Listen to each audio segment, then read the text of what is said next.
All right. Everybody's coming back and populating the screen again, and probably had a wonderful conversation about the favorite team that you've ever been a part of. I think about my very first T-ball team that was the greatest thing ever in Mishawaka, Indiana, and just a great group of 4-year-olds swinging bats, trying to hit the ball out in the field every now and then. We get lucky enough to make that happen. But you probably end up talking a little bit about some of the attributes that your teams had. And in the chat, we're going to experience something here, a big waterfall. So in the chat, if you wouldn't mind, just get your fingers ready and go ahead and type in that chat, what were some of the attributes that made that team so special for you? Why was that your favorite team? Just a couple of the attributes that the team possessed that made you feel that way. And when I say hit return, then you'll go ahead and populate the chat with that, please. So just type right now, don't hit return yet, and we'll do a big waterfall here in a second. Type it, got it all typed in, not ready? quite everyone's 1, 2, back 3. from the breakouts. What's that?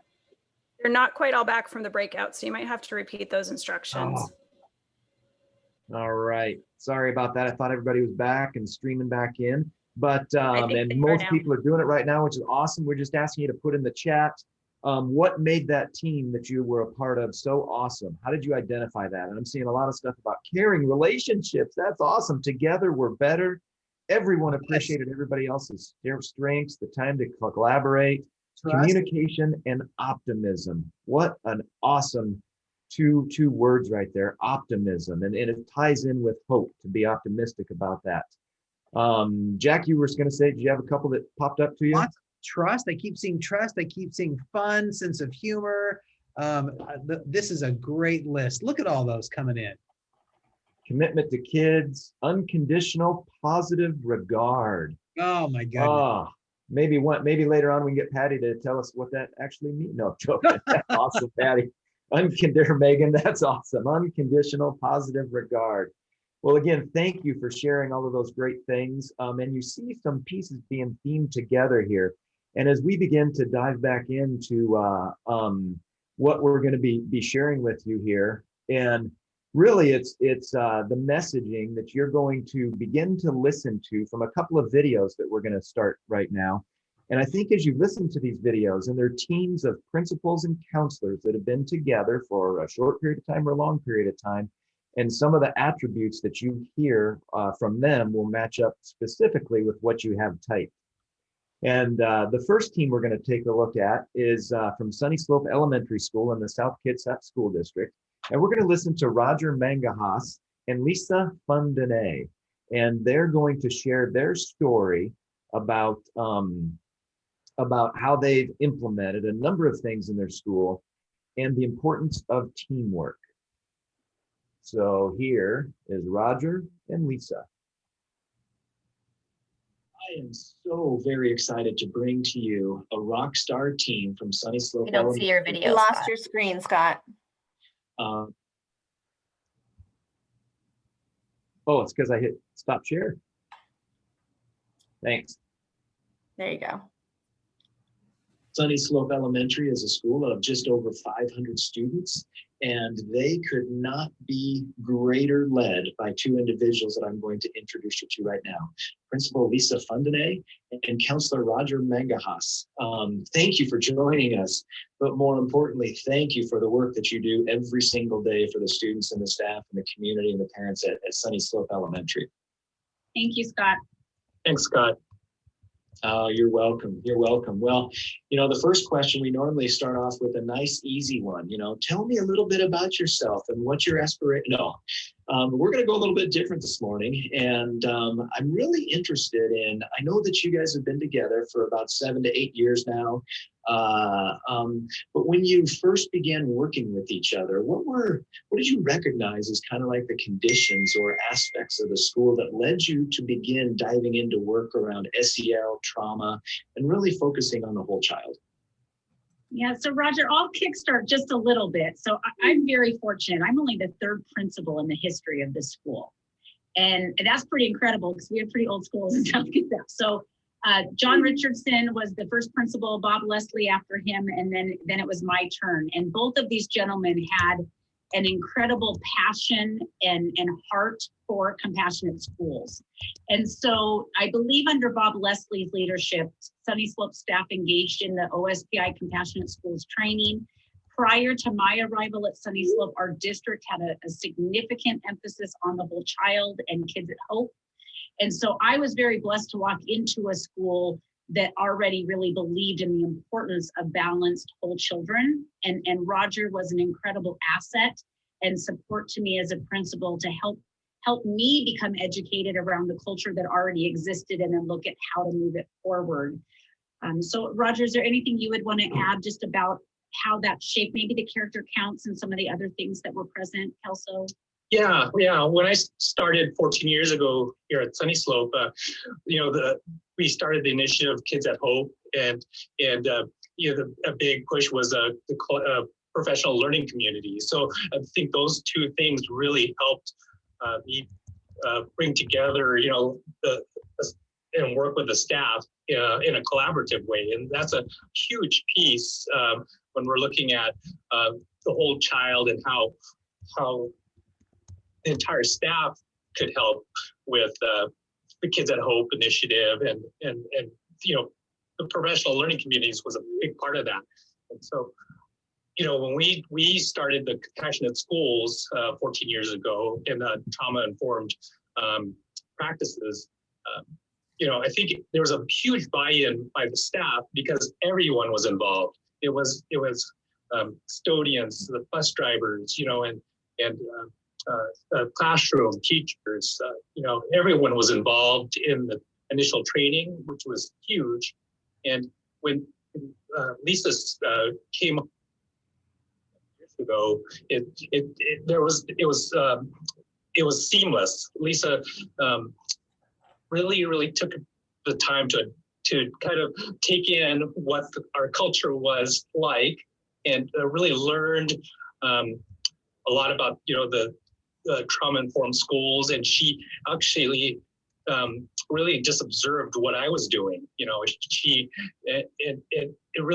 Her philosophy melded really well with what Sunny Slope was already doing, and she really supported me as a counselor to be a better teacher, a better leader, by giving me the confidence, the skills, and the opportunities to teach other staff members, our initiatives like Kids at Hope and Compassionate Schools. And then she brought in PBIS, the positive behavior discipline. And she also brought in working within the tier system, the tier 1, tier 2, tier 3 system, which really helped me as a professional to look at what could I do to better serve students. So the RTI model was a huge piece Lisa really emphasized moving forward. Wow.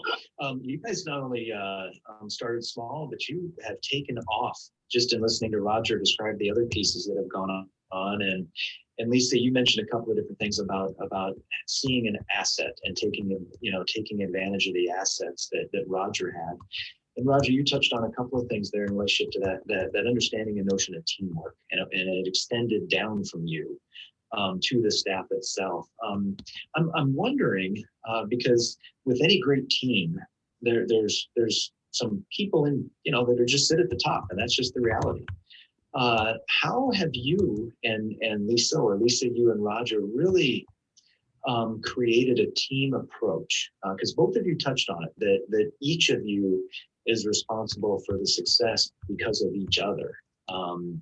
And I'm wondering how you went about creating that team moving forward with your staff, your team. Yeah, and so Scott, you said something I want to push back on just a little bit, because you said down, and I would say around, because I think that what the Sunny Slope culture has always been about is it's the team, the whole team, not that we're like pushing something down to, but that it was all of us building it up, really scaling it up school-wide. And I think there's two teams we want to talk about, Roger and I as a team, but also the staff and the leadership team as a team. Is there an emphasis you want us to to speak to today? If you could touch on the team between you and Roger, and thank you for the, pushing back there for a second. I love that around, and not down, because you're right. It is everybody. And we do wrap our arms around everybody as we go through this together. So thank you for that. Yeah. Okay, so I'll start, if you don't mind, Roger, on this one. So I think the first piece was when I first came to Sunny Slope so many years ago now, there was a PBIS site team that had already done the school-wide expectations around like buses and hallways and the lunchroom. So there was already this piece for how do we all behave and act in a way that's inclusive of all kids. So for me, it was about Roger and I taking it to that next level of, but what about the kids? I mean, that worked for 85 to 90% of the kids, but for 10% of the kids, there was a lot of trauma. There was a lack of experience. They hadn't been taught how to do this before. A lot of kids used to learn these things, right, at church or at a preschool or in other settings that just aren't as common in our society now. And so we really had to look at what does this look like at the classroom level, not just the hallway or bus level. And then as a result of that, our grade level teams did some incredible work around full group, small group instruction when they need help. And then we went in to support the tier 2 of what about the kids who that's not enough. So I would say that our big first step that I would want Roger to talk about was actually having a cell curriculum at our school to really ensure tier 1 instruction on social emotional learning. Right. And the curriculum has evolved since Lisa started. We were looking for a curriculum district-wide, and we really looked at several curriculums, but we settled on, Second Step as a curriculum that our staff could wrap themselves around. And we did some trainings a couple of years ago, initially, to just kind of get their feet wet and really expose them to the scope and sequence of Second Step. So that's still evolving. And part of it is, Lisa, really every beginning or start of the year, we really talk about whole child and social emotional learning. So it's really an emphasis for Lisa, and I'm just complimenting what Lisa already believes, is just that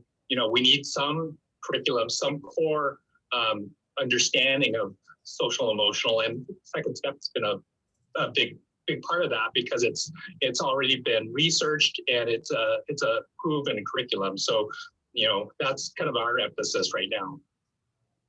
I want to go full circle, Scott, back to the team part of that for just a minute, in that it took Roger and I making sure our staff felt comfortable with what we were going to use, that they had voice and buy-in with what lessons were most important for their grade levels, and that Roger would teach it first. It wasn't like we were expecting teachers to own this curriculum every day, which quite honestly would have killed implementation for us at our building. So Roger had a huge leadership role in modeling the lessons, taking on the first round of lessons. And I believe by the second, maybe part of the first year, but by the second year, teachers then also taught some, and K1 taught the whole curriculum because they saw such strength and advantage in that. And so it was about our partnership, Roger and I, but also in empowering our teacher teams to have voice in what social emotional lessons were most important for that cohort. Great.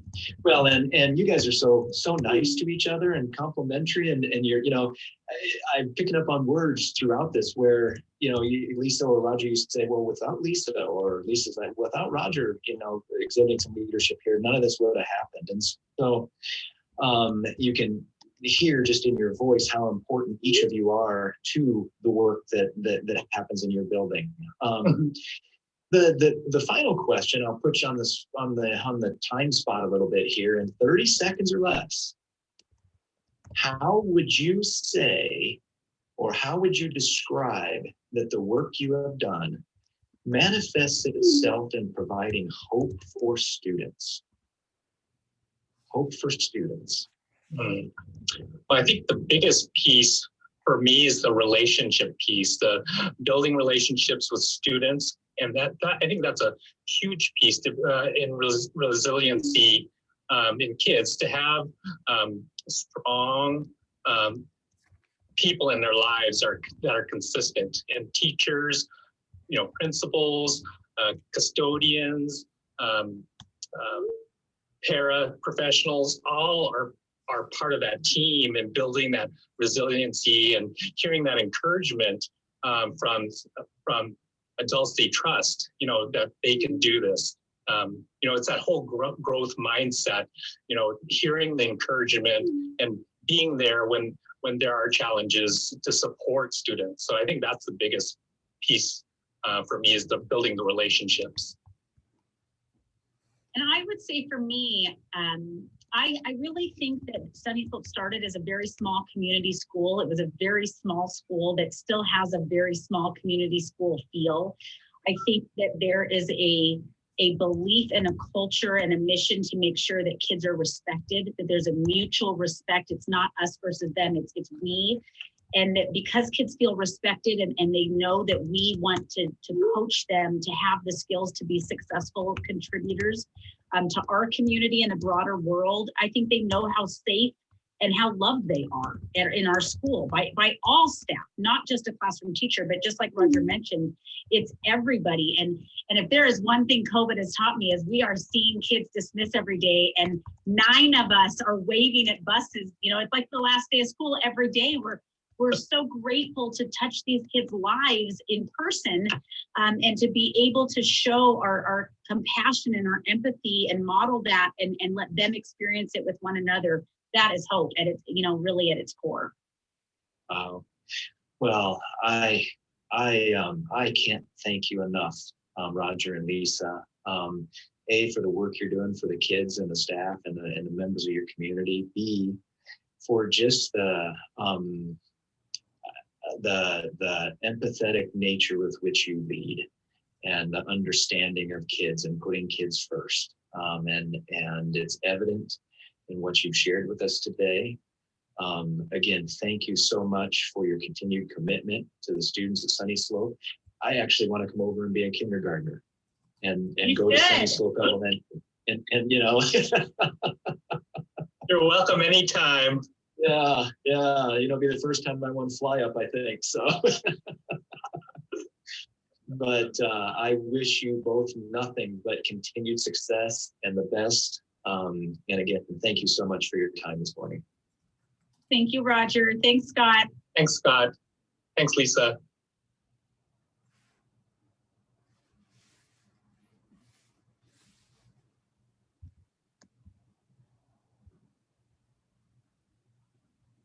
What a story of teamwork. And again, I hope you're able to connect a number of the words and phrases and attributes that you had about your favorite team with what Roger and Lisa had shared. So again, thank you to them and their story. Dr. Scott. Yeah, why don't you go ahead and pop that next slide up there? You heard them refer several times as they were sharing about this notion of hope. And I think we in the system, in the world, we hear that word all the time, hope. It's used frequently. It's used, you see it in headlines, but if we ever step back to think, well, what actually is hope? So if you wouldn't mind, humor us and throw into the chat there your definition of hope. What is hope? And while that's going in there, I'm going to give you a definition. Think for a second, and Carrie did this in the beginning for us. Every single person on the screen right now can picture a student in their life, that they current student or a student through their career, that you saved their life. You, as a counselor, as a front office assistant, as an assistant principal, as a bus driver, the adults in the system save kids' lives every day. So I want you to think right now, picture that student who you know you saved their life. And I know you're all picturing them right now. You see lots of faces flashing in front of you. That is the definition of hope. But what was it about the relationship that you had with that student that gave them hope? What was it about you What did you do specifically that provided that hope? To me, that is how we define hope. One of the original hopeologists, I'm a huge hope fan, consider myself a hopeologist. If you want to talk about awkward introductions in an elevator, introduce yourself as a hopeologist. It's a great conversation starter. Dr. Shane Lopez, one of my favorite quotes from him is right there. The tiny ripple of hope you set in motion can change the past of someone's life. Think about your career in education, the countless lives that you've touched, and how you have just sent ripples of hope throughout the system.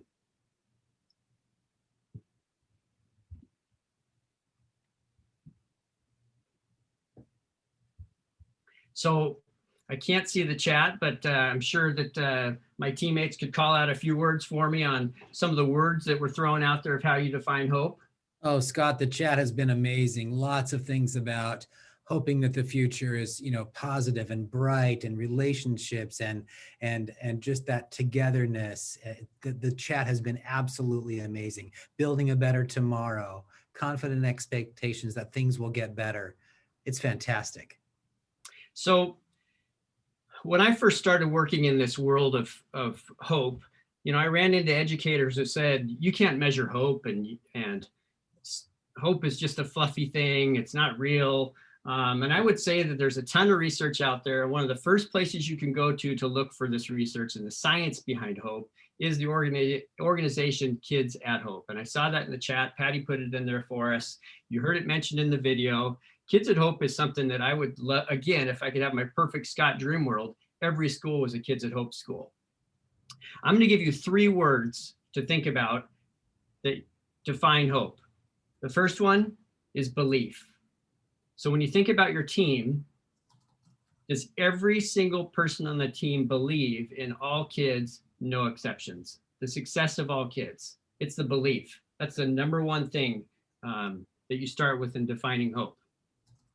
The second is, and you heard it again mentioned in the video, and I've seen it in the chat all morning, is relationships.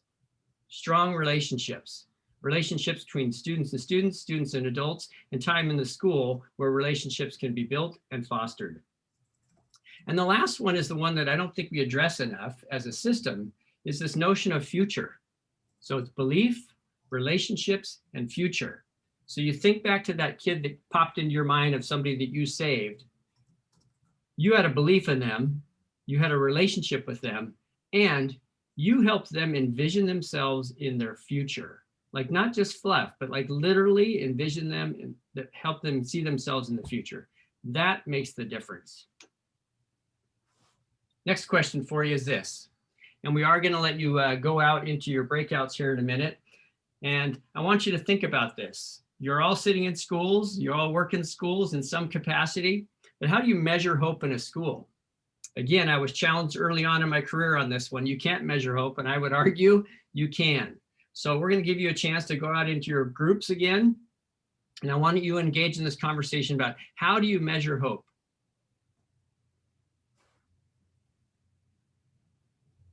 So fire it away.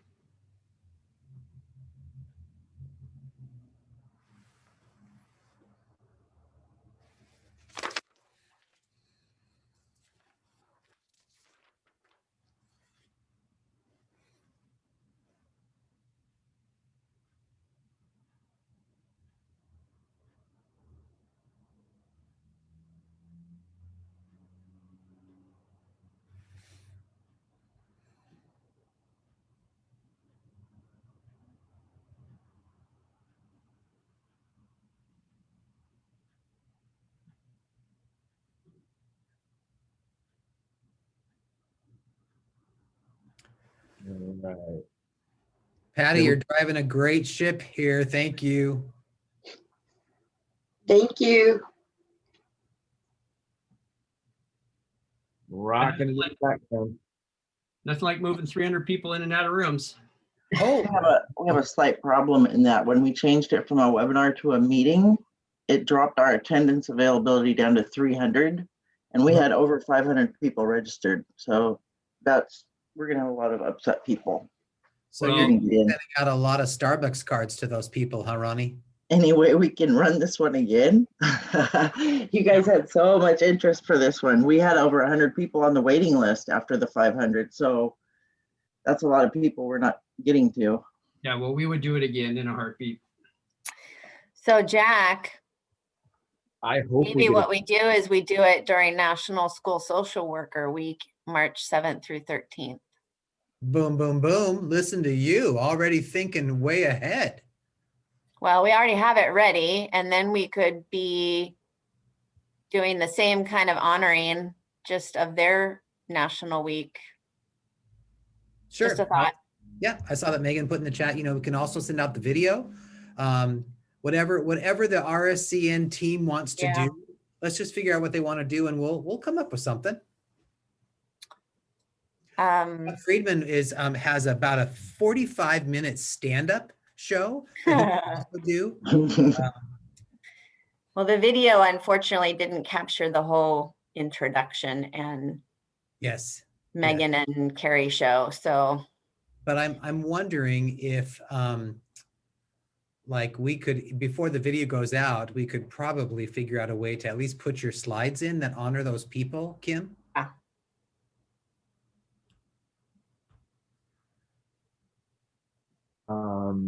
So Jack and Scott, we've got basically 30, well, I'll say an hour, probably 50 minutes left, because there'll be a little wrap up at the end, OSPI and whatnot.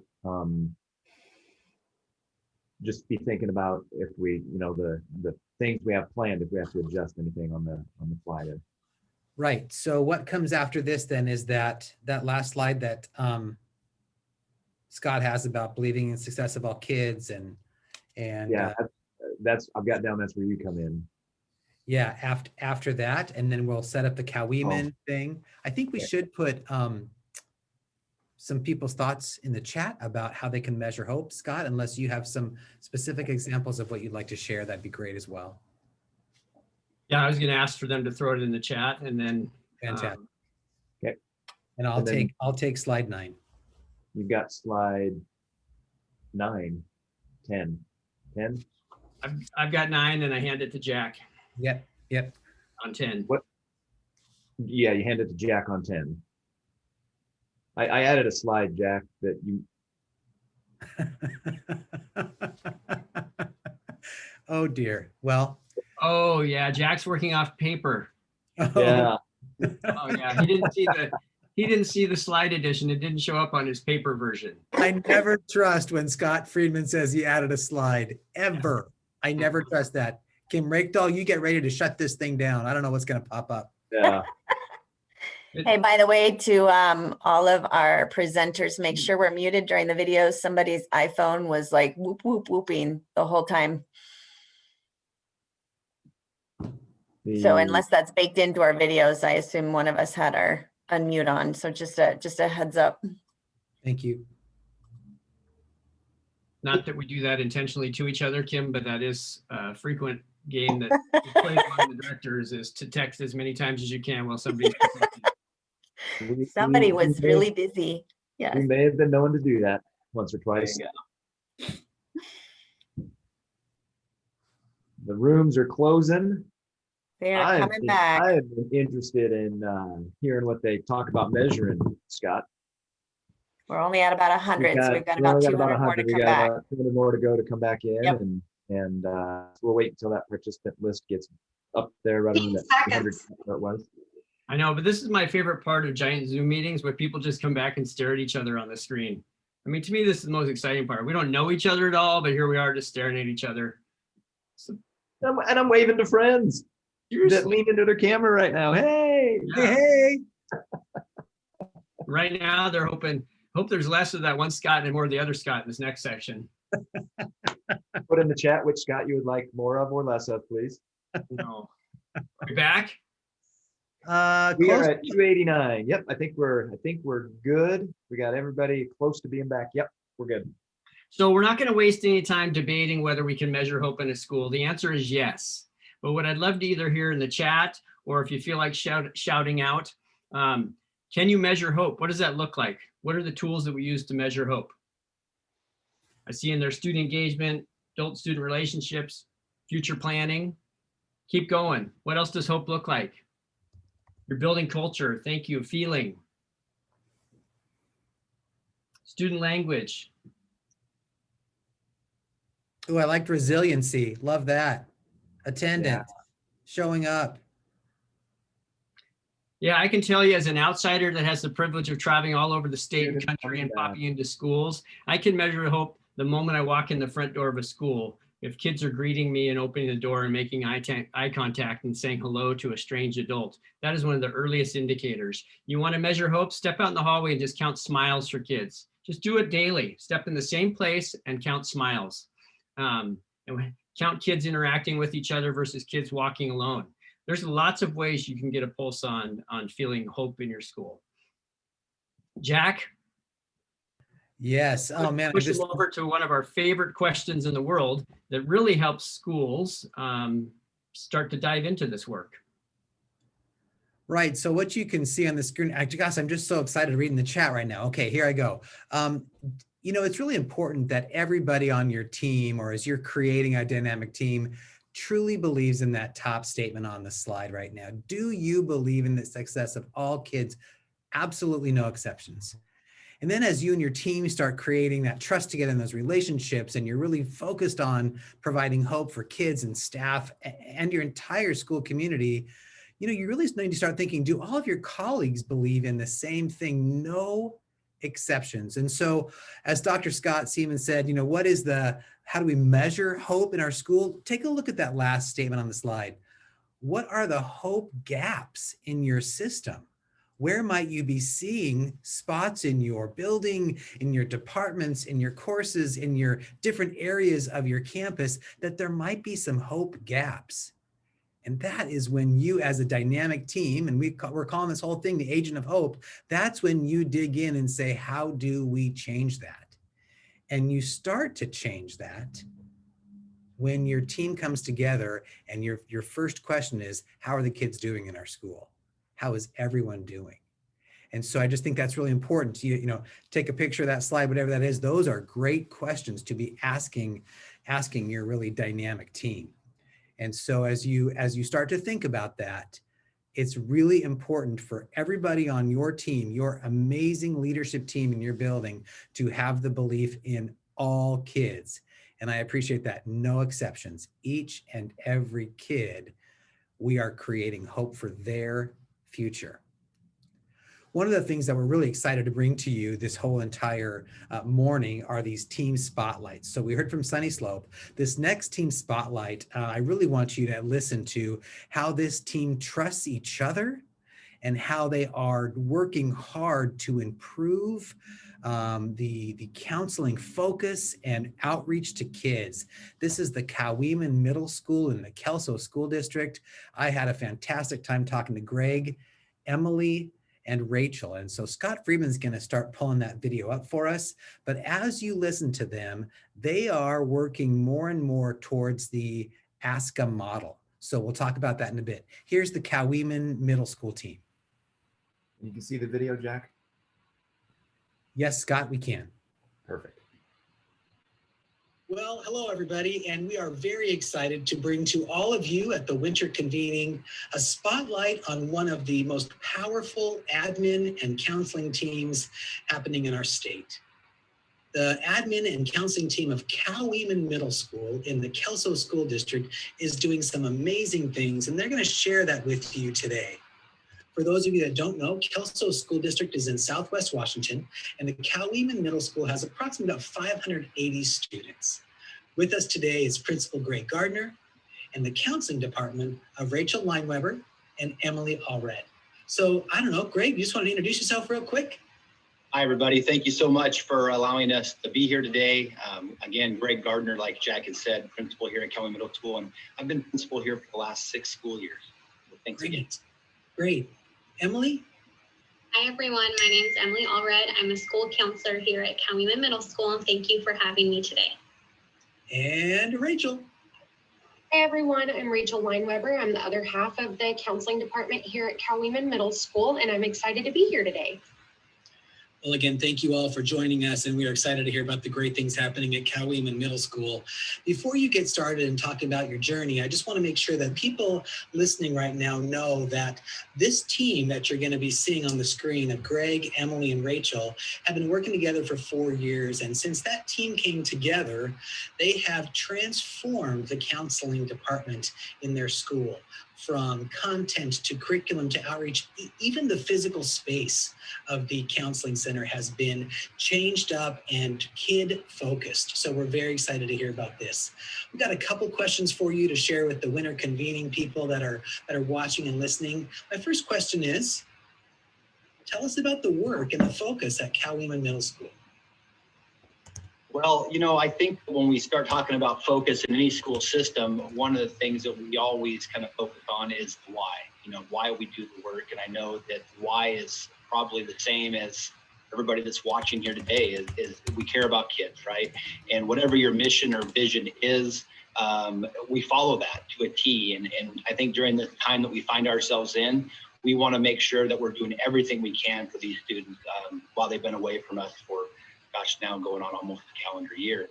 You know, in our mission and vision plan, you're going to see words like opportunity gap, achievement gap, equity, preparing students for a global society.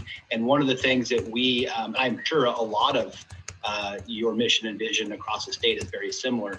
And when we looked at the focus of our work, one of the things that we wanted to do is we said that the ASCA ramp model really does complement what we're doing in our school. So we've really been focusing on engagement, AVID strategies, and career and college readiness, and that social emotional MTSS support. And that's essentially what the ASCA ramp model is asking us to do. So we are following our why, and we are trying to do everything we can during this important time to support students and families. Thank you, Greg. It is great to hear about the focus of the work at Coweeman. Greg, you mentioned the ASCA model, and you also mentioned ramp status. And so I just want to be real clear, the Regional School Counseling Network is encouraging all counselors and school leaders to consider the ASCA model and move more towards that as it truly benefits kids. But your counseling department, the amazing counselors of Emily and Rachel, are in the process of applying for ramp status. And for those people that are watching right now that don't know what that means, RAMP stands for Recognized ASCA Model Program. So, Rachel and Emily, why did you decide to go down this road, and really what does that mean? So we made the decision to go down the road of achieving RAMP status because we were taught in grad school that it is what we are supposed to do. And with both of us being taught that, we felt that that was the work that needed to happen. So once we had the discussion that that's where we wanted to go, we met to talk about our vision and our goals and how we would follow the model, like what our steps would be. We began to track our data. We followed the guidelines, and then we looked into all the professional development that was available to us, which was going to the WASCA conference and going through their trainings, and just all the information that we could gather, we were gathering. We bought the books and we went through them, making copious amounts of notes. And then, you know, we really talked about that our mission statement is to provide a data-driven, proactive, comprehensive program that prepares all of our students for this global society. And so, you know, that is our process. That is what we're doing. So when Rachel and I were talking about why we are applying for RAMP, we went back and we were talking about our vision and mission statement for our counseling center. And we took a lot of time on our vision and mission statement to align it with our district, with our school. And so we came up with, we're applying for RAMP because we know that our students are capable, our students are worthy, they're inspired. They're able to showcase their abilities to become future citizens in our community. And as counselors, we have the responsibility to have a program that's proactive versus reactive. And that's why we're applying for RAMP. Fantastic. I love that. I love the proactive status and how great that is for all the students in your school. So today we are talking about the power of teams, the power of admin and counseling teams to provide hope. So tell me, how has this team made it even possible for you to even consider applying for this status? Well, I think it really comes down to some core values. And I think the ASCA model in this sense, with the strong foundation, the management, the delivery, and the accountability that ASCA provides is really something, those pillars that we have really thought about when we implement change in our schools. These 4 components have to be in place. So if you're kind of doing an assessment on your own school, the foundation of sharing information or communicating information is important, but also the management of those systematic changes and the delivery and then who's accountable are all so important in any kind of change that we do. So when we looked at the ASCA model and Rachel and Emily came to me with change in the program, number one, does it fit our why? And absolutely it does, each kid, each day. And those foundations, those delivery, the accountability have to be in place our school to make systematic change. So it fit perfectly for us. The strong leadership team has to be a place of trust and always falling back to the why. As for counseling to fit into having a strong leadership team, like Greg said, it really comes down to trust. We know as a counseling team that we have our admins trust and support. We're able to walk into Greg's office and say, this is the direction we're wanting to head, and have his full undivided attention and support with this is huge. That's really exciting. And I can only share with you how great that must be for not just the 3 of you to be able to have a strong team, but how much that supports your entire school. So I have one final question for you all as we head into the end of this quick little interview. How has this team, this great dynamic team we're all meeting today, how has this team helped to provide hope to the students and the staff, and I would say the entire Coweta school community? Well, I can always speak towards the staff and the hope, in terms of professional development. Me as a leader, I would never get in the way of my staff's professional learning, as long as it fits our why. So I think that's always important to start with. And I think that's not just the 2 counselors, but anybody in my school that those they want to grow professionally. For our counseling department, the work of the RAMP program fits with our why, like I stated earlier. And so for the teachers, we sent out a survey, middle of the year last year, pre-pandemic, about what barriers are in your classroom that prevent you from doing the job that you were hired to do, and that's teach kids. And a lot of things came back of classroom disruptions, which I know throughout the state, that's an issue, obviously, and also room clears and things that were taken away from their teacher time. So our work with the MTSS system, the multi-tier support systems, and ASCA helps to provide that hope for our staff that if we do things under the foundation that we've created with management and accountability, that we will be giving time back to the teachers that they so much need right now, especially in the times that we found ourselves in with limited time that we get to see children.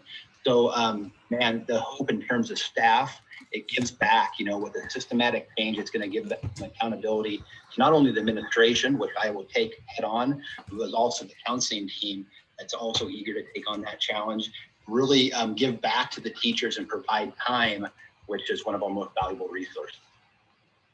And in thinking about hope with kids is right now, our kids need us now more than ever.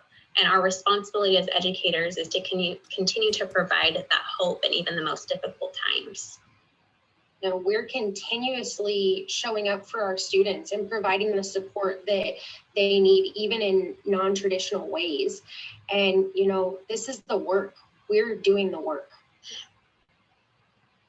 Absolutely. Gosh, Emily and Rachel and Greg, it is such a treat to be able to showcase the great things happening in Coweta, and I would say in the entire Kelso School District. Such a great focus on kids and serving them and their families.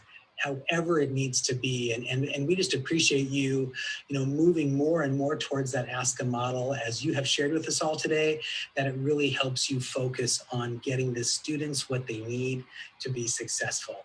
So we thank you for being part of our winter convening. And again, thank you, Coweeman Middle School and Kelso, for sharing the great things that's happening in your school.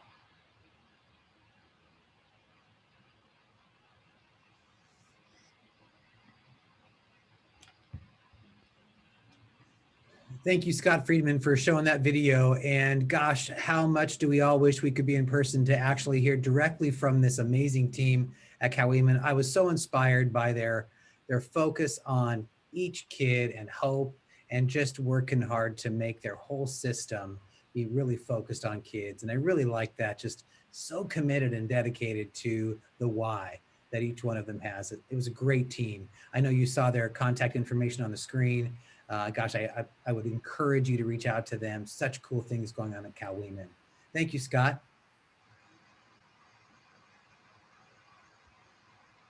So this next section, we want to equip you. And I'm going to give you a little background context so that you understand a little bit more about my why. I was a high school principal for 15 years in the same building.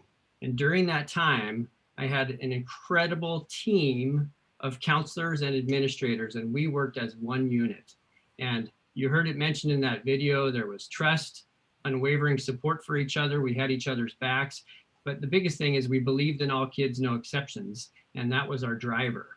So what we want to do is equip you as we move forward to this next section with some tools and resources and things that you can take back to your school. Because right now there are a whole bunch of people on the screen, and I wish I could have one-on-one conversations with all of you, but you're on a continuum. Some of you are sitting there right now going, yeah, I wish my counselor, I wish my principal even knew my name. And some of you are like, I have an incredible team, and this is just reaffirming how we are. You're all along this entire continuum. We want to give you some tools and resources and what we really describe as the common language of school leadership. You are school leaders. At AWSP, we believe everybody is a school leader. Teacher leaders, counselors, social workers, the SROs, assistant principals, everybody is a school leader. So you have to have a common language moving forward as you work to develop your ideal hope-filled school culture. One of the first reflective questions that we would encourage you to start with yourself and then maybe take back to your team is, what or who is the biggest barrier or hope killer in your system right now? In education, we do an excellent job of doing the same thing over and over again and expecting different results. So unless you're willing to address some of those systems, you're going to find that you have hope killers that just perpetuate hopelessness. And we all know that hopelessness is at an all-time high right now. The next question would be the counter to this. What or who is the biggest hope creator in your system right now? And think about that. Think about all the adults in the system. And I hate to say label them, but label them. Yes, this person creates hope, has an unwavering belief in all kids, no exceptions. There are some people that aren't. They're not good for kids. And I never thought that would be a truth in the system until I got out there and actually discovered adults who don't like kids. That makes creating a hope-filled culture next to impossible. So what can you do as a system to start addressing both the hope killers and the hope creators? The next part is we'd like to give you just like common foundational language. And this is what we believe about school leadership. The first step is addressing culture. All leaders create a culture of hope. But it has to start with an understanding of the difference between climate and culture. And if you've never actually talked about that as a school or within your leadership team, what is the difference between climate and culture? Oftentimes people in education use those two words simultaneously, and they're not the same. I can walk into a school that has a climate that has posters everywhere that says, we love all kids and kids are great and 100% achievement. But the culture is that we don't push each other to change. The culture is we do what's best for adults and not what's best for kids. There's a huge difference between climate and culture. So examining that first is crucial. The next thing that you need to do as your team is start developing an understanding of what systems are. You as leaders create systems.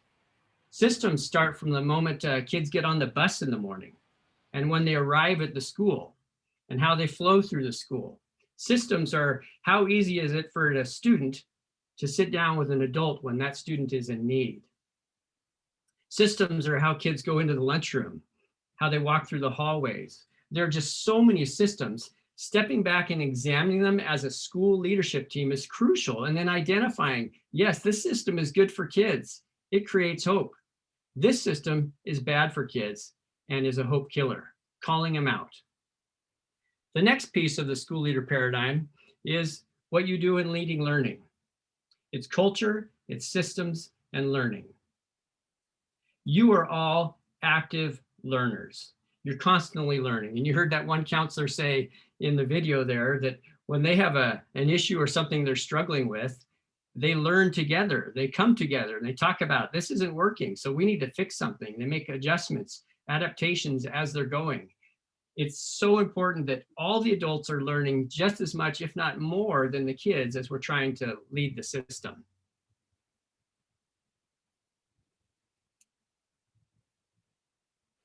So simply put, Scott, if you wouldn't mind just advancing to this. Oh, there it is. Perfect. Thank you. It's like you're reading my mind. You as the school leaders, we rehearsed all this in case you're all watching right now, 300 people. You are the school leaders.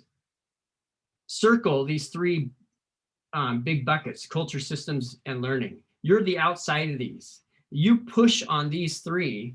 Those are the leadership actions that you as a team do, not the principal by themselves, not the counselors on their own. You as a team work on culture, systems, and learning. And the ultimate product as a result of that is hope.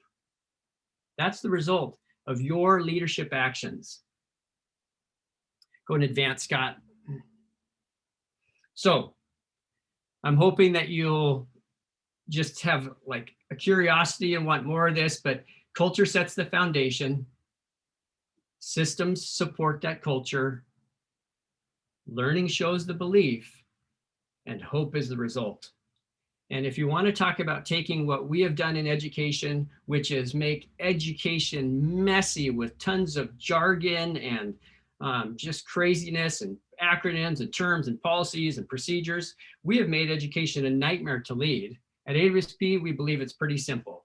You lead by leading culture, systems, and learning. You engage your students in this process and get them, your student leaders, using the same language so that they get used to saying, well, that sounds like a culture issue. Well, actually, Mr. or Mrs. So-and-so, that's a systems issue. We need to fix the system. Get everybody in the entire school system using the same language around these three big buckets. And then you'll see the culture of hope start to materialize.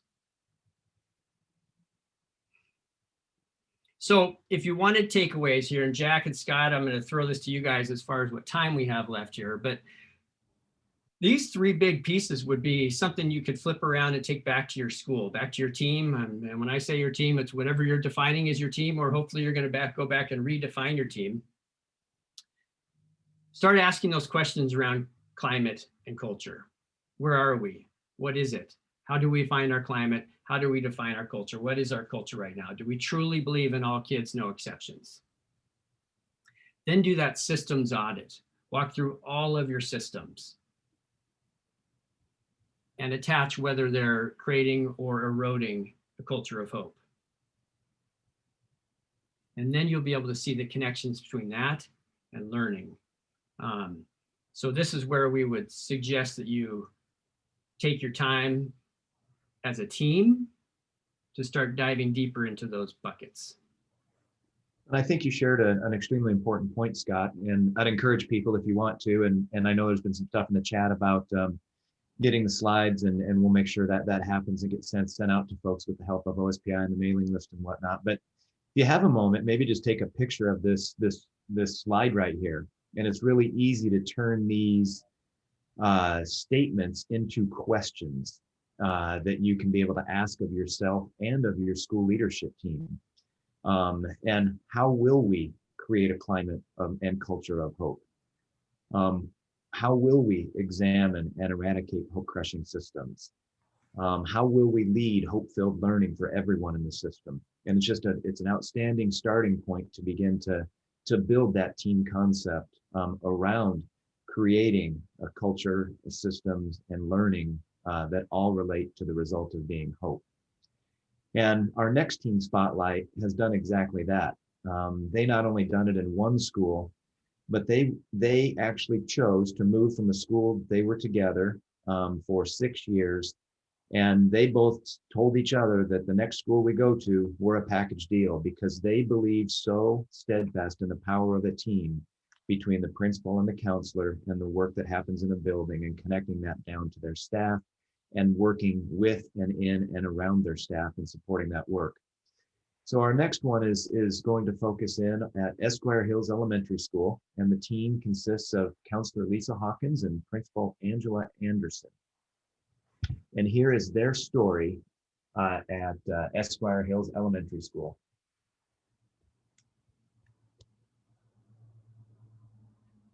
Good afternoon, everybody.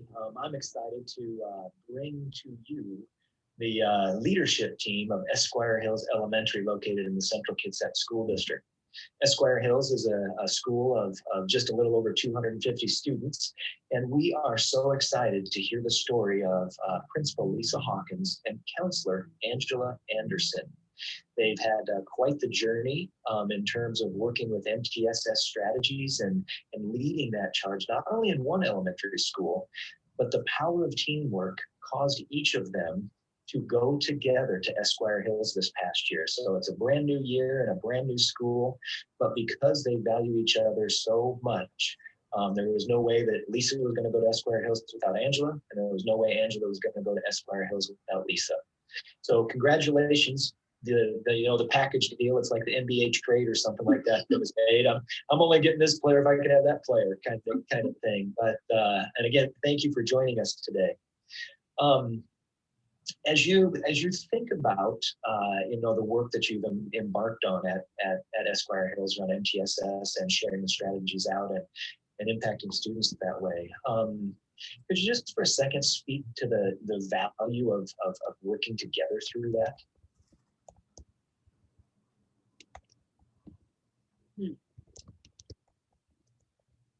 Yeah, sure.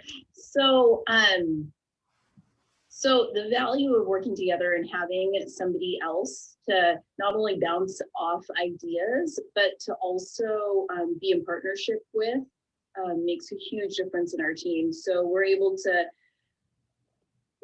kind of go with a unified voice or mission, vision, whatever you would want to say, which I think builds capacity within the team and creates trust with the other team members, only because of our relationship and the way that we're able to collaborate. So we're able to model a solid team, or a team that focuses, like we say, focuses on the whole child.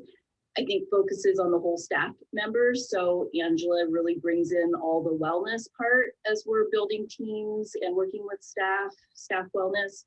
Whereas I kind of have more of the systems, agendas, different things that we want to get done. So together, I feel like we're able to build strong teams that are maybe more resilient to change as we problem solve through different issues.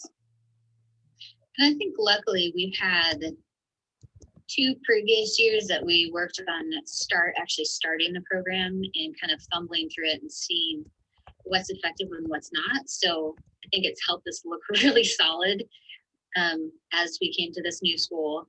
And what's really nice is we have also our special ed teacher, reading specialist, and our learning specialist, and having those points of view from the school culture, as well as where we're coming out with the MTSS structure, to be able to combine those and make us hit staff where they're at, so we can be a little bit more effective in pushing along. I think that's been super helpful as well.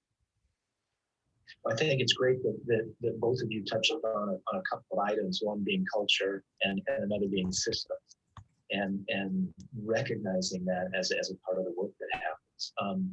As you created your team together, what would you say is one of the most critical pieces of working together to further the initiative? Between just the two of us or the entire collaborative? Yeah. Just between each of you.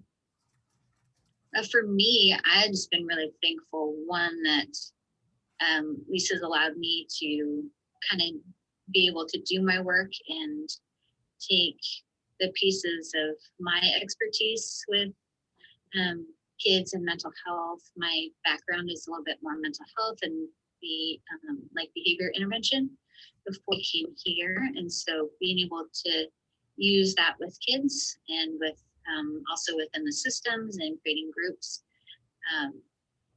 And then also sharing that belief of, like Lisa said, with the whole child, and really focusing on just what does the kid need? How can we help them understand what they need, and how can we give that to them, within the school system?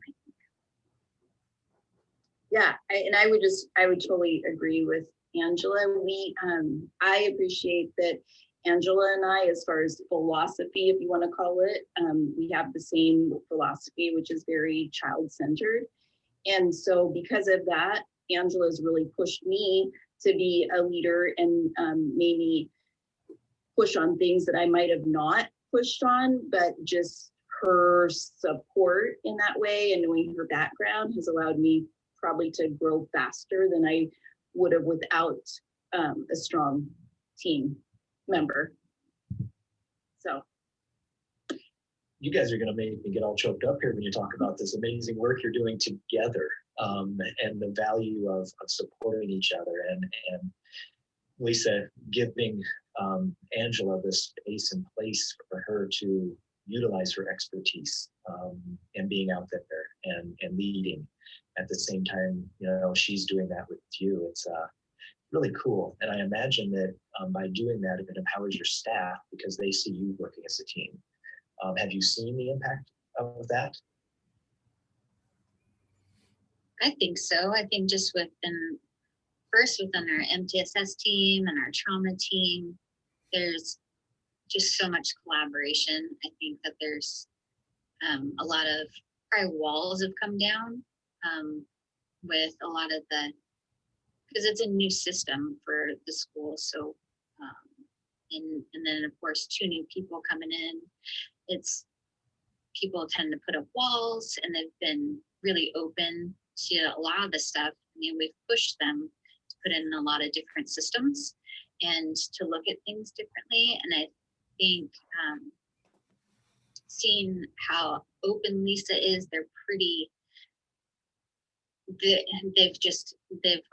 it's allowed everybody else to be open and more welcoming to everything that's coming at them.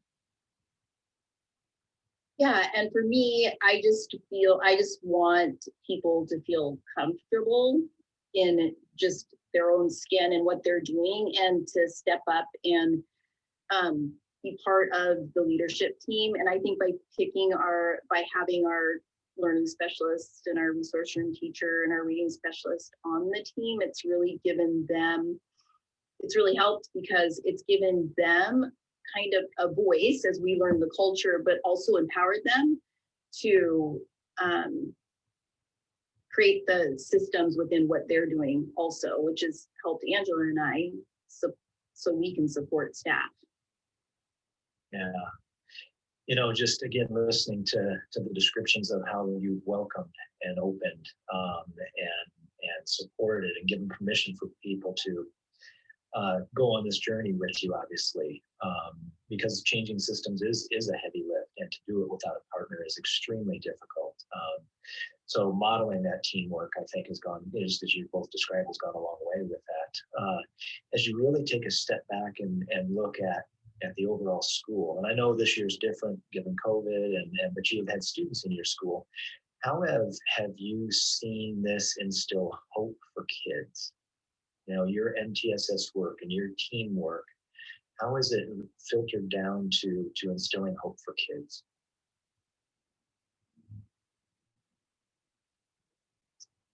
I think the systems that we're creating is such a, in the COVID times, it's created like almost a wraparound. So not only are we dealing with the kids in school, but we deal with kids' families and their siblings and their aunts and their uncles. So the whole wraparound kind of idea has, I think, created a lot of hope for kids, but more than that, their families.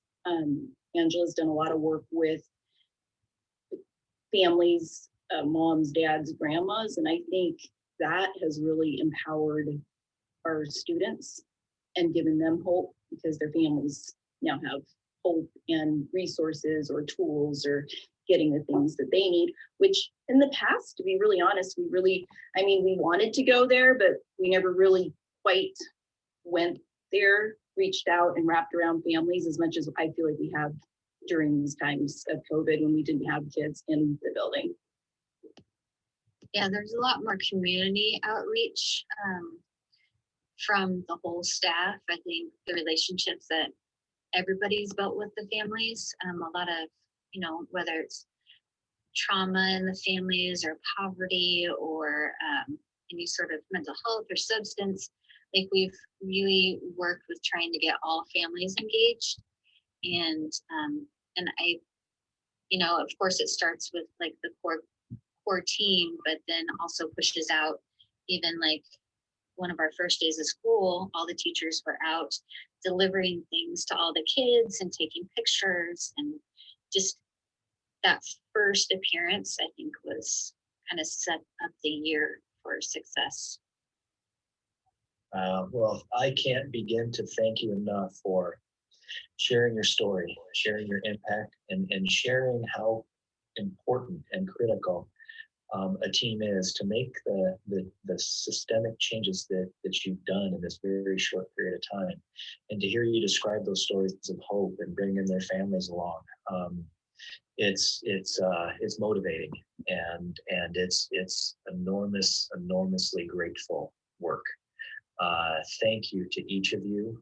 Esquire Hills is so happy. The community that surrounds Esquire is so fortunate to have both of you together, working together to create safe places for kids where they can learn and grow and maximize their potential. We know that teamwork makes dream work, and you guys are doing it every single day. So again, thank you very much. I have a feeling after this, you're going to be going on the speaking tour and doing a lot bigger things than what you're doing right now, which I don't know if it gets any bigger than what you're doing right now. But again, thank you for your time and sharing your story with the rest of the people here today.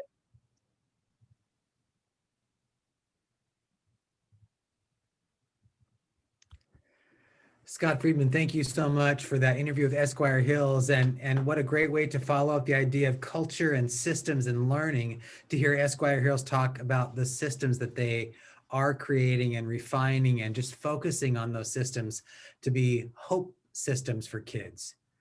So today we have shown you three very different teams that are focused on ASCA model and trauma-informed classrooms and systems of hope and all of these things. We've talked about, Dr. Scott Seaman shared in his time as a high school principal, the power of those high school teams and social workers and school counselors and admin just really focusing on quality experiences for students. We've talked about, like I said, culture and systems and learning. We've talked about, can you define hope? What is hope? And what are the hope enhancers at your school? And what are the hope gaps that you might need to address? So what we're going to do right now is we're going to send you into breakout rooms for the final time for this morning's winter convening. And in your breakout room, you're just going to share out what's kind of jumped out at you today. what of the things that you've learned or heard from these teams or ideas around hope that have really spoken to you today? You're going to share that with your new friends that you meet in your Zoom breakout room, and then we'll bring you right back and we'll have some closing activities for you as well. So Patty, when you are ready, we're ready to send these people into their breakout rooms. Thank you.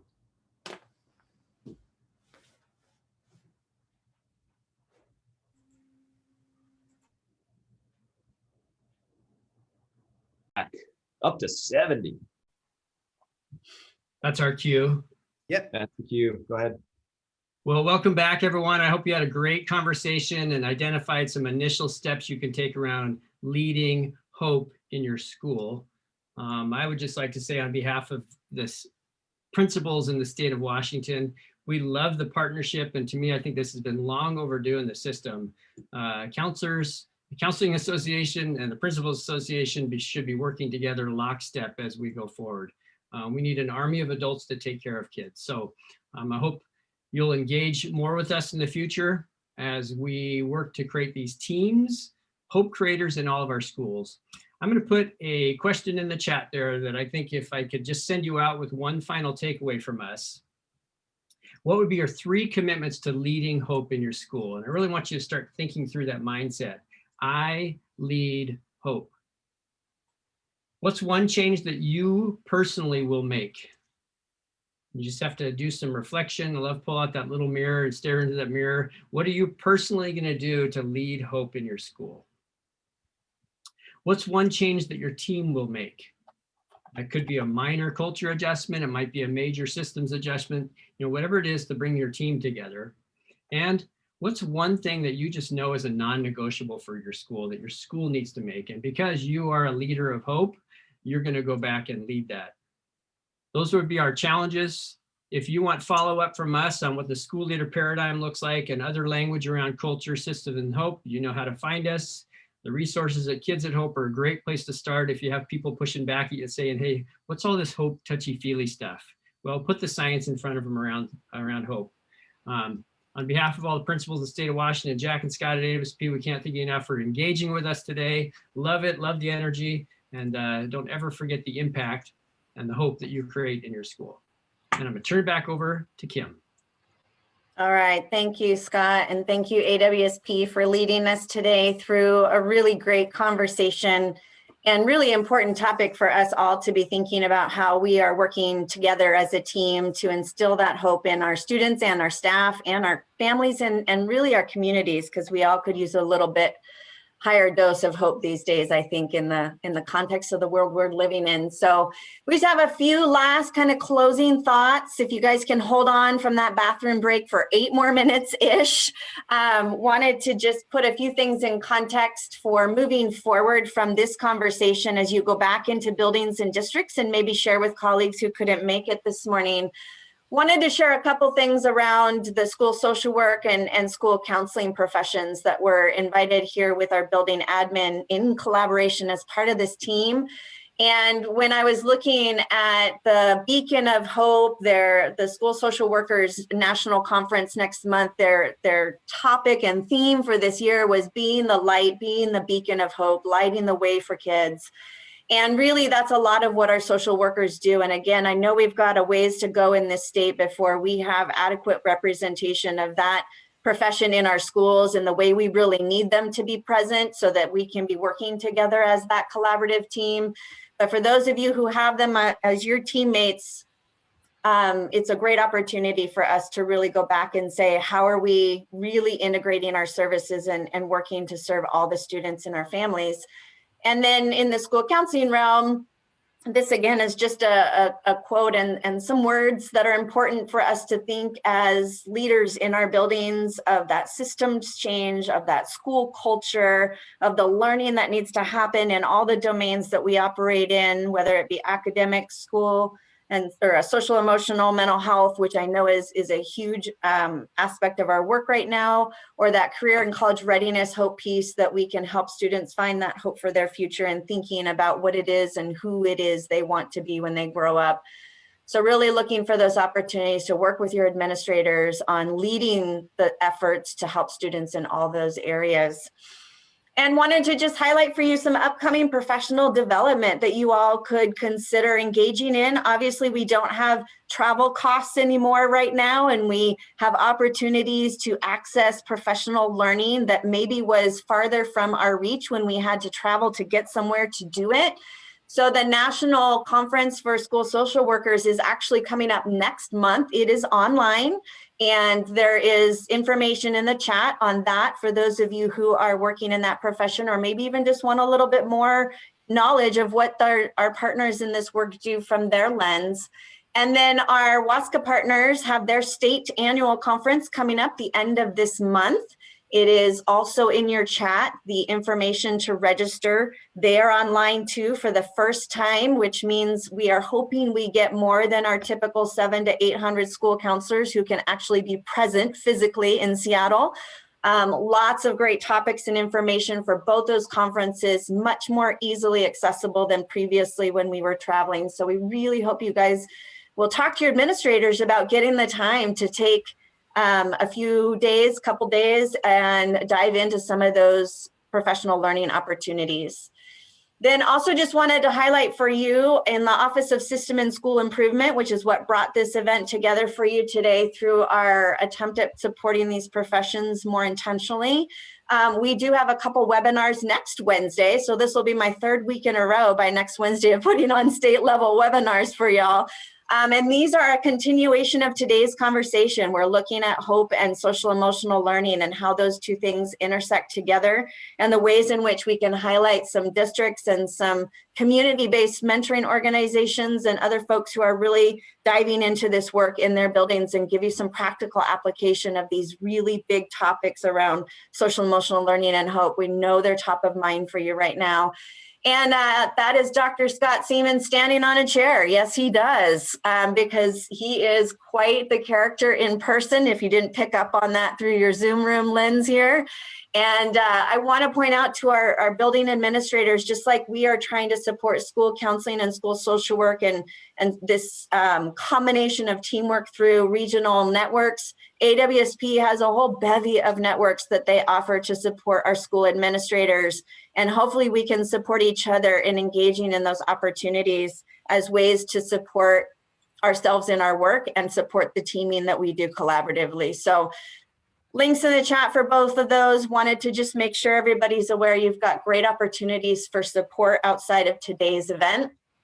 And then just something for those of you who aren't in ESD 101, 112, or 114, since we opened this up statewide. One of the hopes we have at OSPI with our leadership team comprised of AWSP and ESDs is we are working to offer these regional networks through all 9 ESDs eventually. We're not quite sure how the scale up is going to go this next year because there's so much riding on funding right now and the legislature is still figuring all that out. But it is our intention and our hope that we will get to scale up into some other ESDs this next school year.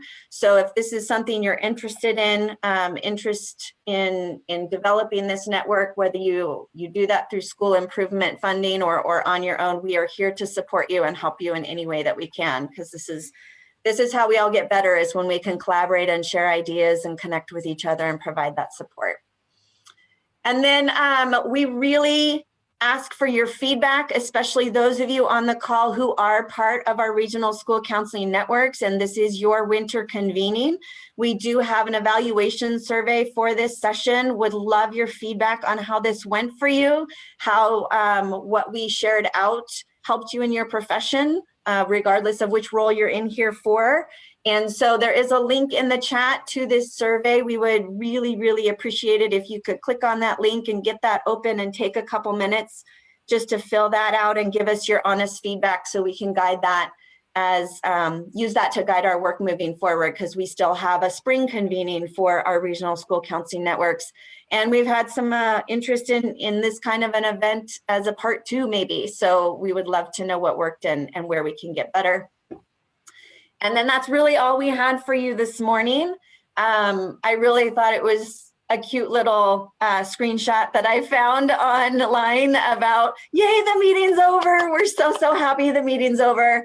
Know that you have been patient in waiting for a bathroom break, and hopefully you feel inspired and excited to go back into your buildings and take on whatever it is that's waiting for you in your email inbox now, and whatever may be waiting for you in the rest of your day and the rest of this school year as we all start transitioning into hopefully getting some semblance of in-person back at some point in our buildings so that we can have those students in front of us again. So appreciate that you all made time to be here today. We know you're really busy. The planning team will be staying on here for a few minutes if you have a question or something that you want to share with us directly, but otherwise would invite anybody else on the planning team to say goodbye if you'd like, but we will say adios. You are dismissed. Class bell has rung, and we hope you have a fabulous rest of your day and second half of the school year. So thanks again for being here.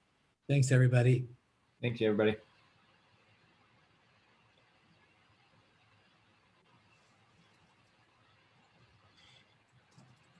All right. Our Hope Warriors heading back into their schools and their buildings and their emails. Take some of that with you.